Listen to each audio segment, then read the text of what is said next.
साथियों, क्या आप भी एसआईपी में नए हैं? क्या आप भी अपने पैसे एसआईपी के थ्रू इन्वेस्टमेंट करना चाहते हैं? साथियों, आप आज बिल्कुल सही वीडियो पर आए हैं। मैं आज आपको इस बहुत ही महत्वपूर्ण विषय के बारे में डिस्कस करना चाह रहा हूं। आइए साथियों, शुरू करते हैं। आपका बहुत बहुत स्वागत है हमारे नए चैनल एसआईपी गुरु शुभम में। चलिए साथियों, शुरू करते हैं। साथियों, आज हम डिस्कस करेंगे एसआईपी का मतलब क्या होता है। हम डिस्कस करेंगे एज अ बिगिनर, आप चूंकि एसआईपी नहीं कर रहे हैं तो आप उसमें कैसे अपना इन्वेस्टमेंट शुरू कर सकते हैं। उसके साथ साथ कैसे आप जितना लंबे समय तक आप इन्वेस्ट करते हैं तो आपकी कैसे वेल्थ कंपाउंड होती है, और किस टाइप के फंड्स हैं जिनमें आप इन्वेस्ट कर सकते हैं। सबसे पहले हम डिस्कस करते हैं साथियों कि एसआईपी का मतलब क्या होता है। एसआईपी का मतलब होता है सिस्टमेटिक इन्वेस्टमेंट प्लान, जिसमें आप एक तय राशि एक सही समय पर, जो कि आप मंथली भी कर सकते हैं, क्वार्टरली भी कर सकते हैं, वीकली भी कर सकते हैं, जो भी आप जिस डेट पे आप डिस्कस करेंगे, चूज करेंगे, आप उस डेट पे उसको अमाउंट को आप इन्वेस्ट कर सकते हैं। आजकल म्यूचुअल फंड्स में आप 100 रुपए से लेके 1 लाख रुपए तक भी आप एसआईपी पर मंथ कर सकते हैं। तो ये आपको टोटल आपको स्वतंत्रता रहती है कि आप इसको कैसे इन्वेस्ट कर सकते हैं। दूसरा, एसआईपी से आपकी इन्वेस्टमेंट फ्लेक्सिबिलिटी बढ़ती है, जैसे कि कभी भी आप कितने भी अमाउंट से लगा सकते हैं, कितने ही अमाउंट से आप उसको कम भी कर सकते हैं। आप 500 रुपए से भी शुरू कर सकते हैं, आप 5000 से भी शुरू कर सकते हैं, और 1 लाख रुपए से भी शुरू कर सकते हैं। तो आपके पास इस तरीके की कोई भी इसमें आपके लिए बैरियर नहीं है कि आप कितना अमाउंट करें।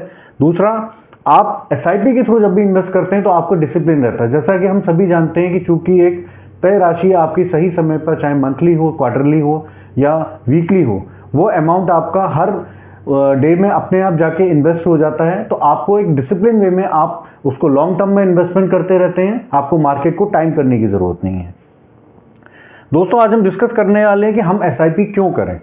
सबसे पहले हमारे रोल है कि हम अपना गोल एक डिसाइड करें कि हम एसआईपी किस लिए कर रहे हैं, हमारा करने का उसका कारण क्या है। वो कारण हमारा घर हो सकता है, कारण हमारे बच्चे की एजुकेशन हो सकती है, वो कारण हमारा कार लेना हो सकता है, वो कारण हमारा रिटायरमेंट प्लानिंग हो सकता है। तो ये सब हमारे लिए बहुत ज़रूरी है कि अगर हम कोई भी एसआईपी करें तो हमें एक उसका गोल डिसाइड होना चाहिए। दूसरा, आप अपना रिस्क प्रोफाइल को भी समझें।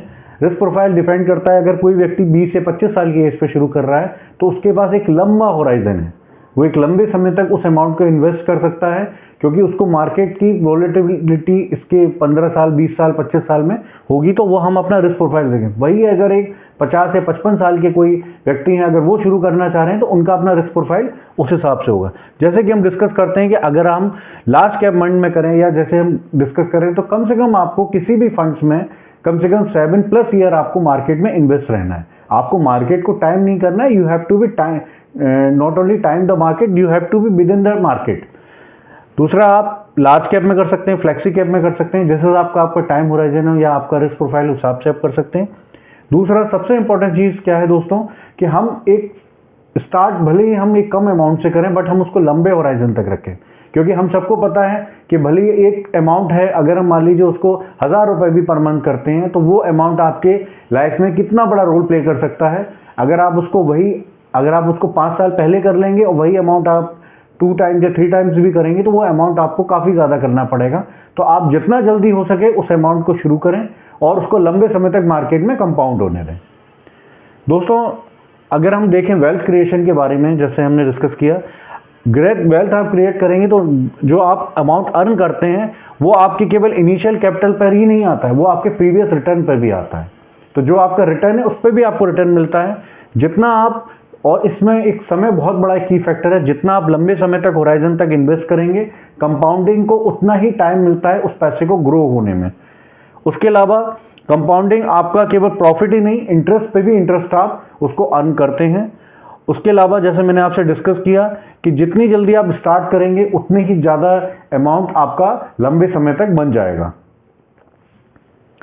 अगर हम डिस्कस करते हैं कि कौन कौन किस टाइप्स के फंड्स हैं जिसमें इन्वेस्ट कर सकते हैं, मार्केट में वैसे कई प्रकार के फंड्स हैं, बट कुछ फंड जैसे लार्ज कैप फंड वो फंड होते हैं जो मार्केट की टॉप 100 कंपनीज में इन्वेस्ट करते हैं, जिसमें उनका 65% ऑफ द अमाउंट उसमें इन्वेस्ट होता है। स्मॉल कैप, दूसरा अगर हम डिस्कस करें मिड कैप फंड वो होते हैं जो मार्केट में 101 से लेकर 250 जो भी कंपनी है उनमें वो अपना पैसा इन्वेस्ट करते हैं और उन्हीं में आपका पैसा ग्रो होता है। स्मॉल कैप फंड जैसे हम डिस्कस कर रहे हैं कि 250 के बाद जितनी भी कंपनीज है, 5000 या 5000 से भी ज़्यादा कंपनीज हैं।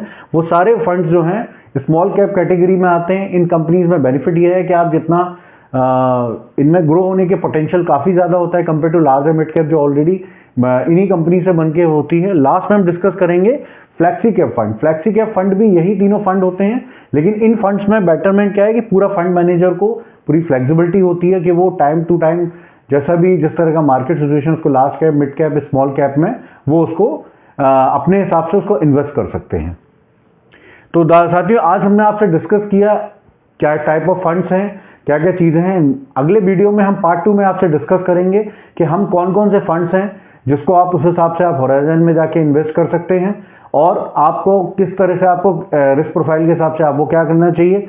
But before ending this video हम लोग बहुत सारे और भी अच्छे वीडियो लेके आएंगे। आप सभी से रिक्वेस्ट है इस वीडियो को लाइक करें, सब्सक्राइब करें, ज़्यादा से ज़्यादा अपने दोस्तों फ्रेंडली के साथ शेयर करें, जिससे हम लोग ज़्यादा से ज़्यादा उसको इन्वेस्ट कर पाएँ और इस इन्वेस्टमेंट जर्नी को बढ़ा पाएँ। जय भारत, जय हिंद।